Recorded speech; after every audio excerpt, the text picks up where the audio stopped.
Assalamualaikum warahmatullahi wabarakatuh. Waalaikumsalam warahmatullahi wabarakatuh. Warahmatullahi wabarakatuh. Ya, Bapak akan membahas seminar Anda ya.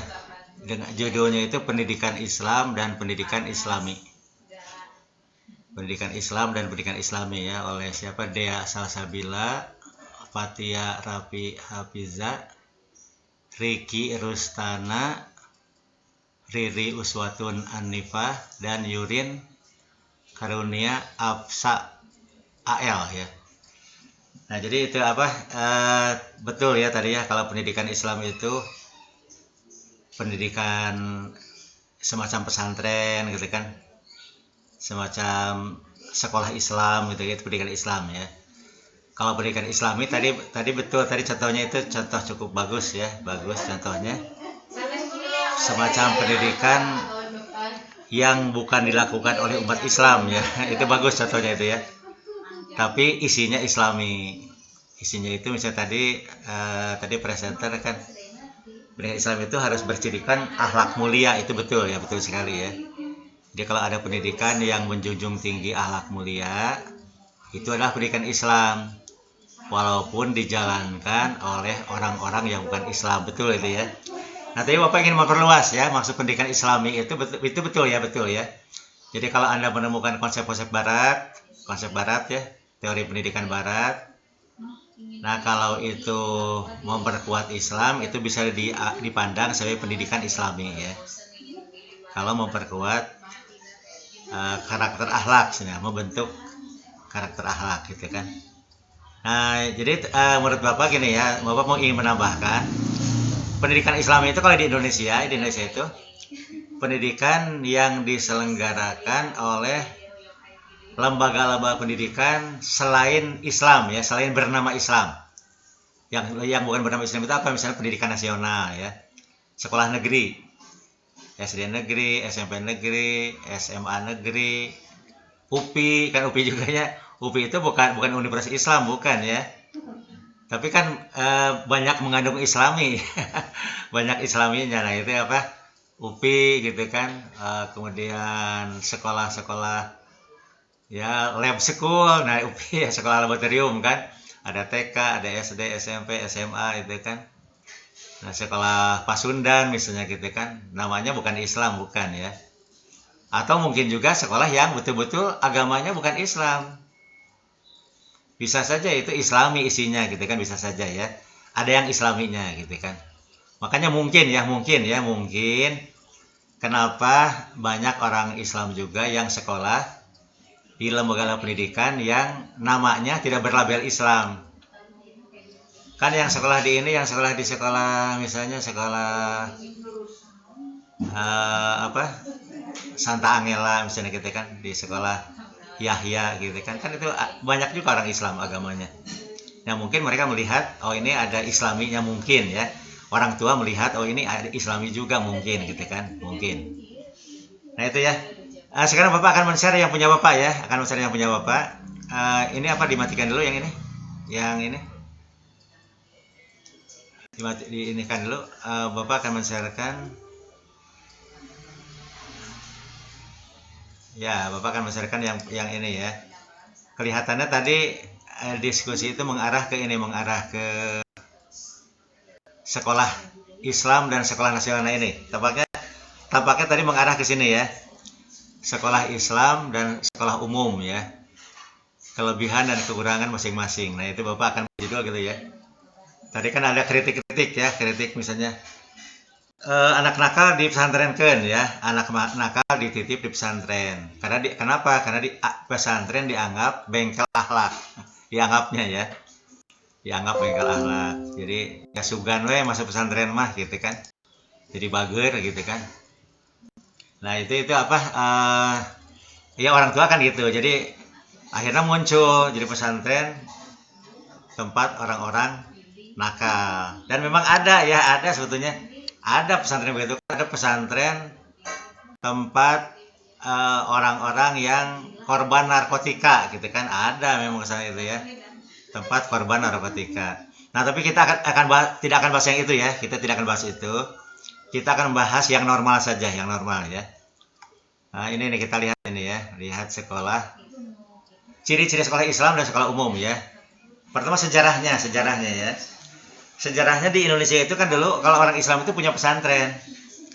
Jadi dulu sebelum Belanda datang ya, sebelum penjajah datang ke Indonesia, bangsa Indonesia mengenal pesantren. Jadi orang-orang Islam itu masuk sekolahnya itu ke pesantren, mereka belajar pesantren.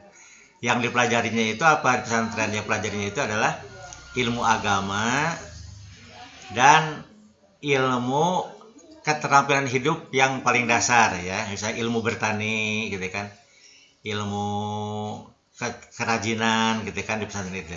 Nah jadi keluar pesantren itu si santri itu katakanlah jadi orang yang baik gitu kan agamanya dan punya keterampilan hidup, bisa mandiri gitu kan.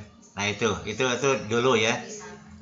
Nah kemudian datang Belanda, datang penjajah, terutama Belanda ya, mereka mendirikan sekolah. Nah ternyata gitu kan sekolah itu kan beda dengan pesantren. Kalau pesantren tekanannya itu ke pendidikan agama gitu kan, sedangkan sekolah tekanannya ke pendidikan intelektual. Nah siapa yang bersekolah gitu kan di zaman Belanda? Dulu yang bersekolah itu adalah orang Indonesia banyak ya, selain orang Belanda, selain keturunan Belanda, juga orang-orang bumi putra ya, orang-orang penduduk asli Indonesia yang kalangan darah biru ya. Orang yang berdarah biru mereka masuk sekolah Belanda. Nah, dengan menekankan pendidikan intelektual. Makanya jangan heran ya, ketika Indonesia merdeka maksudnya sampai selama 30 tahun 50 tahun lah. Jadi susah cari santri yang jadi menteri, susah gitu kan. Susah santri yang jadi susah sekali gitu kan. Paling di DPR lah, santri itu paling di DPR. Nah, kenapa? Karena pendidikannya rendah-rendah. Santri itu kan dari pesantren. Sedangkan untuk ngurus negara harus dari sekolah. Sedangkan yang sekolah adalah orang-orang berdarah biru gitu kan. Nah, sedangkan darah biru ya saat itu ya tidak menonjol keislamannya gitu kan. Walaupun mungkin islami ya, gitu kan, tapi tidak menonjol keislamannya. Nah, itu sejarahnya gitu ya. Nah, dari sini ya, karena muncul sekolah Islam ya, Sekolah Islam menonjol pendidikan agamanya, tapi minim pendidikan intelektual. Contoh ya di zaman dulu ini ya, bukan bicara sekarang. Kalau sekarang masih ada berarti masih ketularan masa lalu ya. Sekolah Muhammadiyah, sekolah Ma'arif gitu kan. Jadi anak-anaknya itu pendidikan agamanya banyak, pelajaran agamanya banyak, tapi intelektualnya rendah gitu kan, Sementara sekolah umum, misalnya sekolah negeri ya, intelektualnya tinggi, tapi pendidikan agamanya rendah gitu kan. Nah dari sana masyarakat Indonesia tidak puas ya, mereka ingin sekolah yang memadukan keislaman dan intelektualitas, ingin terpadu gitu kan. Maka muncullah sekolah-sekolah unggul muncul, sekolah unggulan Islam ya, sekolah unggulan Islam. Nah, sekolah unggulan Islam banyak, misal ya SMA Insan Cendekia, itu yang di Serpong di Tangerang ya, yang sekarang berubah menjadi Madrasah Aliyah Negeri Insan Cendekia. Nah itu sekolah unggulan Islam gitu kan, jadi intelektualnya hebat-hebat, itu kan banyak dari Insan Cendekia itu yang lulus di ITB gitu kan, di UI gitu kan, di mana-mana lah, di universitas terkenal gitu kan, universitas teknologi tinggi gitu kan, sainsnya tinggi gitu kan, banyak masuk, tapi mereka penguasaan agamanya itu tinggi juga gitu kan. Nah itu muncul sekolah-sekolah unggulan Islam. Nah bersamaan dengan itu muncul juga sekolah unggulan Islami itu sekolah unggulan nasional ya, tidak ada namanya Islam, tidak berlabel Islam, tapi Islami isinya Islami. Misalnya di Bandung ya, di Bandung contohnya misalnya ya kita ini di sekolah laboratorium, jadi UPI ya, laboratorium itu sekolah unggulan kan, unggulan, tidak bernama Islam, tidak ya. Sekolah laboratorium, misalnya SMA laboratorium UPI misalnya namanya gitu kan, SMP laboratorium UPI gitu kan. Nah, tidak ada nama Islam, tidak, tapi itu Islami, kalau Islami. Bahkan ada yang tahfidz Quran, ada gitu kan, ada yang tahfidz Quran, yang hafal Quran gitu kan. Nah itu, jadi sekarang itu, jadi masyarakat Indonesia bebas memilih ya, karena dua-duanya bagus ya. Mau masuk sekolah unggulan Islam semacam Insan Cendekia gitu kan, atau Tunas Unggul kan namanya tidak Islam ya. Tunas Unggul itu, tapi itu Islami ya, Islami di Bandung gitu ya, di Bandung, Tunas Unggul gitu kan. Kemudian Darul Hikam kan, Darul Hikam itu kan, kalau Darul Hikam ini nama Islam, namanya Islam ya, namanya Islam ya, Darul Hikam namanya Islam gitu ya. Nah itu kan unggulan gitu kan. Terus Mutahari ya, SMA Mutahari misalnya, kita Mutahari itu nama tokoh Islam ya, tokoh Islam. Nah itu unggulan gitu kan, unggulan Islam ya. Tapi ada juga yang unggulan Islami ya, contohnya di sekolah laboratorium UPI itu contohnya ya, lab UPI. Terus misalnya malah waktu Bapak riset di Magelang ya, di sekolah apa yang tentara itu dulu yang mendirikan itu, sekolah yang di Magelang itu yang terkenal sekali ya, itu bukan sekolah Islam namanya, bukan ya, itu sekolah ini, sekolah ya SMA ini, SMA Taruna Bakti ya, SMA Taruna Bakti, SMA Taruna Bakti apa, lupa lah namanya apa.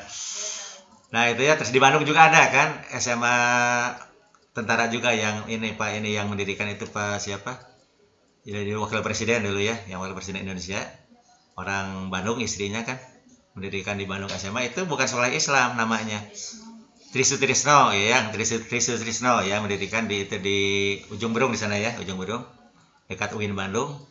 Nah itu tidak, namanya tidak sekolah Islam tapi Islami. Di ini di apa, di Magelang itu waktu Bapak ini penelitian hari Kamis ya, penelitian Kamis, kok yang makan sedikit gitu kan, pada siswanya banyak ratusan ya, tapi yang makan siang sedikit. Kata ini kepala SMA-nya di sana itu, anak-anak di sini itu Pak rajin puasa, cina puasa Senin Kamis. Jadi pada puasa cina ini, jadi dari ratusan orang siswa itu ya, yang makan paling hanya 17 orang yang makan itu yang agamanya bukan Islam gitu kan, yang ini yang Islam itu umumnya puasa Senin Kamis. Itu kan Islami, luar biasa hebat ya, hebat sekali gitu kan. Nah, jadi walaupun namanya bukan Islam gitu kan. Nah, jadi ini apa, sekarang itu terbuka, orang memilih mana gitu kan, bisa sekolah unggulan Islami, sekolah unggulan Islam, misalnya nama Islam, atau sekolah unggulan Islami, sama-sama bagusnya. Nah kita masuk ke sini ya, ke pembahasan ini nih, sekolah pesantren, sekolah Islam, dan sekolah umum. Nah pertanyaannya tadi yang Anda juga tanyakan kan, ini sebetulnya menyerempet ke sini ya. Benarkah pesantren lebih Islami? Benarkah pesantren lebih Islami? Benarkah sekolah Islam lebih Islami? Nah gitu ya. Nah pesantren, apa benarkah pesantren lebih Islami? Tergantung pesantrennya, tergantung pesantrennya. Karena zaman sekarang ini, zaman sekarang ini pesantren itu macam-macam ya, macam-macam. Nah kita misalnya, benarkah sekolah Islam lebih Islami? Nah pertanyaan lebih lanjutnya, bagaimanakah penguasaan ilmu agama oleh siswa sekolah Islam? Bagaimana penguasaan sains dan teknologi oleh ini apa, sekolah Islam? Bagaimana moralitasnya? Apakah moralitas siswa sekolah Islam lebih baik daripada sekolah yang tidak berlabel Islam? Nah, terus ini karena ini jadi kajian juga, bagaimanakah toleransi beragama siswa sekolah Islam? Nah, itu ya yang perlu kita ini nanti. Anda harus nanya ini juga, harus nanya ya. Jadi nanti makalahnya perbaiki ya, harus menuki ke sini ya. Untuk tugas akhir nanti Anda makalah perbaiki, tolong ya. Nah, bagaimana pula sistem penggajian SDM? Bagaimana, berapa guru digaji? Berapa gitu? Apakah manusiawi atau tidak manusiawi? Nah, itu kan harus dijawab itu ya. Apa penggajiannya manusiawi atau tidak manusiawi. Nah itu harus di ini ya, harus dijawab ya. Nah Bapak ini riset ya. Tapi Bapak nggak akan nyebutkan sekolahnya ya, nggak akan ya, jadi etis ya. Tidak etis kalau nyebutnya sekolahnya gitu kan, tidak etis. Menurut Bapak tidak semuanya, tidak ya, tidak semuanya. Tapi ada sekolah yang berlabel Islam ya, sekolah berlabel Islam, sekolah unggulan ini. Sekolah unggulan berlabel Islam. Labelnya Islam sekolahnya itu. Bayarannya mahal. Siswa ditarik bayaran yang mahal, puluhan juta lah gitu kan. Tapi gurunya dibayar murah, gurunya.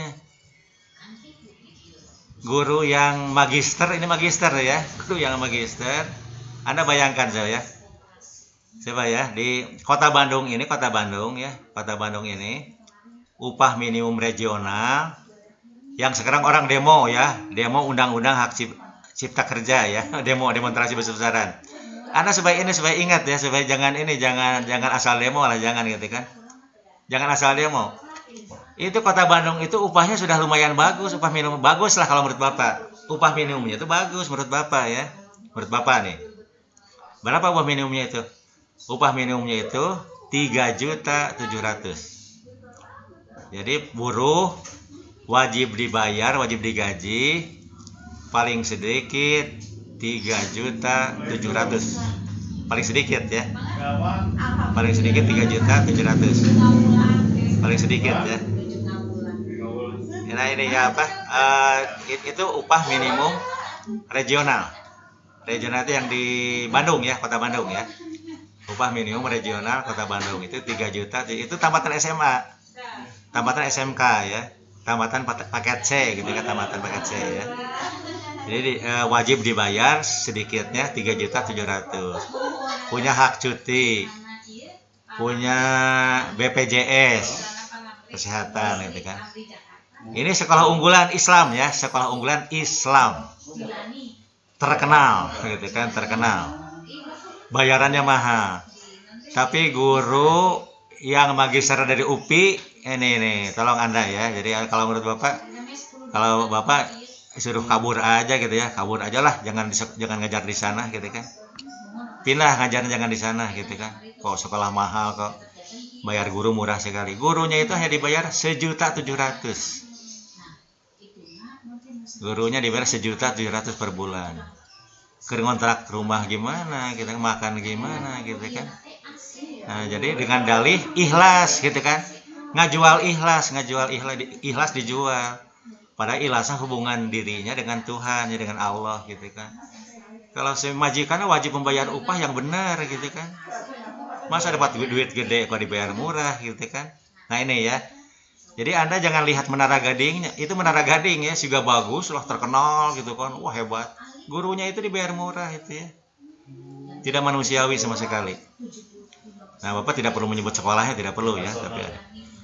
Bapak dulu pernah di ini ya, di Mutahari ya, di Mutahari pernah ngajar ya dulu tahun 1900-an lah. Akhir 1900-an dulu itu. Waktu gaji Bapak ini apa? 350.000 ya. Waktu gaji 350.000 itu gede dulu ya. 350.000 itu gede. Di Mutahari, di SMA Mutahari ya, di Bandung ya. Itu guru itu rata-rata dapat gaji 350 rupiah. Sama dengan Bapak sebagai dosen sama gitu kan. Rata-rata kalau guru itu penuh ngajar gitu kan, dapat gaji 350 rupiah. Sama dengan gaji Bapak sebagai dosen ya. Bapak juga sebagai dosen 350 rupiah gitu waktu itu ya. 350.000 rupiah. Nah guru-guru itu dapat rata-rata 350.000 rupiah. Itu kan manusiawi gitu kan, manusiawi sekali. Bahkan ada guru, ini kawan Bapak yang bawa. Kawan Bapak yang bawa dari UPI, dosen UPI. Oleh Bapak dibawa ngajar di Mutahari di sana. Dia itu dibayar sampai 1 juta per bulan. 3 lipat gaji dosen. Nah, itu kan manusiawi sekali ya. Nah, jadi tapi ada juga sekolah unggulan Islam, sekolah Islam membayar guru murah sekali itu. Murah sekali. Nah, itu harus jadi kritik ya. Anda harus kritik ya. jangan melihat, jangan sigana bagus gitu. Itu menurut Bapak tidak berkah yang gitu kan, tidak akan berkah. Hartanya tidak akan berkah. Itu satu ya. Yang kedua, Bapak riset juga kemarin ya, di tahun 2018 riset ya, riset. Pertama ini mahasiswa Bapak yang riset. Mahasiswa Bapak membandingkan moralitas siswa sekolah Islam dengan sekolah nasional dan sekolah Kristen. Sekolah Kristen ini malahan ya. Membandingkan dengan sekolah Kristen. Ternyata moralitasnya lebih baik siswa sekolah Kristen. Nah, ini pukulan tajam kan, pukulan tajam bagi kita bahwa kita kurang perhatian terhadap moralitas ya. Kita sekolah-sekolah kita kurang perhatian terhadap moralitas. Ini ada tesis dari mahasiswa UPI, mahasiswa S2 PAI UPI membandingkan sekolah Islam dan sekolah Kristen ya. Ternyata masih bagus sekolah Kristen moralitasnya. Mendidik moralnya masih bagus. Nah itu ya. Nah, Bapak benar riset Bapak ya, Bapak riset tahun 2018 membandingkan religiusitas ya. Religiusitas dan toleransi beragama siswa sekolah Islam. Sekolah Islam itu kan madrasah, itu sekolah Islam ya, madrasah itu ya, madrasah sekolah Islam. Sekolah Islam yang namanya sekolah Islam gitu kan. Terus dia kan sekolah negeri Bapak nggak bandingkan ya, sekolah madrasah, sekolah Islam dan sekolah negeri dibandingkan. Ternyata religiusitasnya ini kaget tuh, kaget. Makanya jangan terkecoh juga, jangan terkecoh oleh label ya. Nanti kalau ada nyekolahkan adik, mending cek apa adanya, cek ya, di riset aja, di riset ya. Religiusitas ternyata masih bagus siswa sekolah negeri. Yang bagus religiusitasnya itu siswa sekolah negeri yang bagus religiusitasnya, mengalahkan sekolah Islam, mengalahkan. Nah itu ya. Nah itu. Tapi ini ada jangan dibuat generalisasi ya, jangan dibuat kesimpulan umum. Oh, kalau gitu semua sekolah negeri religius, sedangkan sekolah Islam kurang religius. Jangan, nggak boleh nyimpulkan itu ya. Ini kan temuannya masih kasus ya Bapak, temuan awal ya. Temuan awal, tapi kan ini jadi harus diriset ulang ya, diriset ulang. Kok kenapa sekolah negeri lebih religius dibanding siswa sekolah Islam gitu kan. Nah, itu kan harus diriset ulang, diteliti ulang. Nah, ini maksud Bapak jangan tergiur oleh nama lah. Bapak menemukan sekolah Islam yang bagus sekali ya, bagus sekali. Di Jawa Timur ya, ada sekolah Islam. Bagusnya apa bagusnya itu? Pertama itu betul itu apa? Soleh lah gitu kan, luar biasa itu ya. Gurunya itu soleh luar biasa gitu kan, akhlaknya mulia. Udah soleh tuh akhlaknya mulia. Ahli ibadah gurunya itu ya. Terus mendidik anak dengan kelihatan ikhlas sekali itu, ikhlas benar. Luar biasa itu. Terus bayarannya murah. Anda bayangkan zaman sekarang ya, di zaman sekarang itu hanya sejutaan. Sejuta berapa lah, lupa lagi Bapak. Sejuta berapa? Itu termasuk makan untuk sebulan. Murah sekali gitu kan, murah sekali. Tapi lulusannya yang SMA-nya ya. Di Jawa Timur itu banyak diterima di ITS, Institut Teknologi 10 November. ITB-nya ini, ITB kedua ya, ITB kedua. Di Universitas Erlangga gitu kan. Di Surabaya, terus di Universitas Brawijaya di Malang, di Universitas Gajah Mada di Jogja gitu kan. Bahkan ada yang di UPI, diterima juga di UPI di sini ya. Di UPI, di Politeknik Bandung ada juga gitu. Padahal sekolahnya sekolah murah. Nah, itu bener Islami beneran tuh. Islami beneran itu bayarannya murah gitu kan. Melahirkan siswa yang brilian luar biasa itu. Nah, itu yang Islami yang beneran yang gitu. Bukan yang mahal, jual mahal gitu kan. Sementara guru-guru SDM dibayar murah. Nah, bukan yang begitu, bukan gitu kan. Dan sekarang banyak sekolah berlabel pesantren ya, namanya pesantren. Padahal bukan pesantren, bukan sekolah biasa sebenarnya. Pesantrennya tidak ada pesantren itu. Kalau yang Bapak maksud pesantren itu kan pesantren semacam pesantren salafiyah ya, bukan salafi, bukan ya. Anda bedakan salafiyah dengan salafi. Kalau salafiyah itu pesantren yang melestarikan ulama terdahulu. Sahabat Nabi, tabi'in, imam mazhab. Imam Syafi'i, Imam Hanafi, Imam Ghazali gitu. Itu salafiyah namanya. Kalau yang di Bandung itu bukan salafiyah, salafi. Kalau salafi itu bagian dari Wahabi ya, bagian dari Islam Wahabi yang suka mengkafir-kafirkan Islam lainnya, suka dikafir-kafirkan Islam lainnya. Nah, itu salafi ya. Anda jangan terkecoh. Kalau salafiyah itu melestarikan ilmu ini yang dibalut dengan akhlak mulia ya, toleran, moderat, wasatiyah gitu kan. Kalau ini salafi itu yang suka mengkafir-kafirkan. Nah, sekarang itu banyak sekolah namanya pesantren. Tapi sekolah sebenarnya gitu kan. Namanya pesantren. Nah, tapi itu beda dengan pesantren salafiyah yang tempo dulu beda. Anda boleh cek lah, boleh gitu kan. Boleh cek. Ciri-cirinya bayarannya mahal gitu kan. Nah, kemudian Anda lihat berapa karyawan dibayar. Silakan riset ya, silakan riset. Berapa, apakah manusiawi ataukah tidak manusiawi. Nah, itu ya, jadi apa? Nah, jadi Anda tolonglah itu nanti makalahnya itu kurang tajam ya, kurangnya itu tadi terlalu datar. Masih bagus yang diungkapkan. Masih bagus yang jawaban, tadi bagus jawabannya gitu kan. Jawabannya bagus. Pertanyaan dan jawabannya bagus ya. Jadi tolong dituliskan. Jadi supaya jadi seminar. Kalau seminar kan harus menggali masalah apa adanya gitu kan, dan mencari solusi. Mangga ada pertanyaan dulu? Ada pertanyaan? Ini kalau tidak ada gini aja lah. Ini Bapak ngurangi waktu aja sekarang ya. Jadi jadi kita nanti Bapak akan sharekan juga yang ini yang tanggapan Bapak ya akan sharekan juga kepada Anda ya. Jadi supaya ini dikaji lagi. Ya, sekian dulu aja ya. Assalamualaikum warahmatullahi wabarakatuh.